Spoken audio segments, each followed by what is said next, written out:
مساجد کی آرائش و زیبائش اور اس پر فخر۔ دراصل مساجد عبادت کے لیے بنائے گئے اللہ کے گھر ہیں جنہیں اہل اسلام اللہ تعالیٰ سے اجر و ثواب حاصل کرنے کی نیت سے تعمیر کرتے ہیں، مگر آخری زمانے میں کچھ لوگ مسجدیں بنائیں گے اور انہیں نقش و نگار سے مزین کریں گے۔ ہر شخص اپنی بنائی ہوئی مسجد کے نقش و نگار اور آرائش و زیبائش پر فخر کرے گا اور بعض اوقات اسے ذرائع ابلاغ پر نشر بھی کرے گا۔ نمازیوں کے دل عبادت سے ہٹ کر ان سجاوٹوں پر لگ جائیں گے۔ حضرت انس بن مالک رضی اللہ عنہ بیان کرتے ہیں کہ رسول اللہ صلی اللہ علیہ وآلہ وسلم نے فرمایا، اس وقت تک قیامت برپا نہ ہوگی جب تک لوگ مسجدوں پر فخر نہ کرنے لگیں۔ بہت سے صحابہ کرام رضی اللہ عنہم نے امت کو اس امر سے خبردار کیا ہے کہ وہ کہیں ذکر و عبادت اور اطاعت الہی سے توجہ ہٹا کر مساجد کی عمدہ سے عمدہ تعمیر اور ان کے تزئین و آرائش میں مشغول نہ ہو جائیں۔ حضرت عبداللہ بن عباس رضی اللہ عنہ فرماتے ہیں، تم بھی مساجد کی اسی طرح آرائش و زیبائش کرو گے جس طرح یہود و نصارہ نے اپنے عبادت گدوں کی سجاوٹ کی تھی۔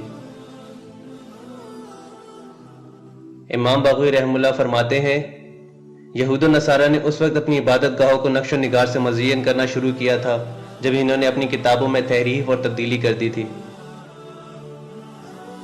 امام خطابی رحمہ اللہ فرماتے ہیں، یہود و نصارہ نے اپنے کنیسے اور گرجے اس وقت نقش و نگار سے سجائے جب انہوں نے آسمانی کتب میں تحریف اور تبدیلی کی، چنانچہ انہوں نے دین کو ضائع کر کے تزئین و آرائش کو اپنا مطمع نظر بنا لیا۔ عصر حاضر میں مساجدوں کے نقش و نگار کی چند شکلیں: دیواروں کو مختلف رنگوں اور نقشوں سے سجانا، پھر ان میں مختلف اشیاء کی شکلیں بنانا، رنگا رنگ قیمتی قالین بچھانا، چھتوں میں نت نئے نقوش بنانا اور چمکتی دمکتی مہنگی روشنیوں سے مساجد کو بقائے نور بنانا۔ یہ آرائشی اخراجات کبھی اس حد تک پہنچ جاتے ہیں کہ اگر ہم اس سجاوٹ و آرائش اور رنگ برنگی روشنیوں کے اخراجات جمع کریں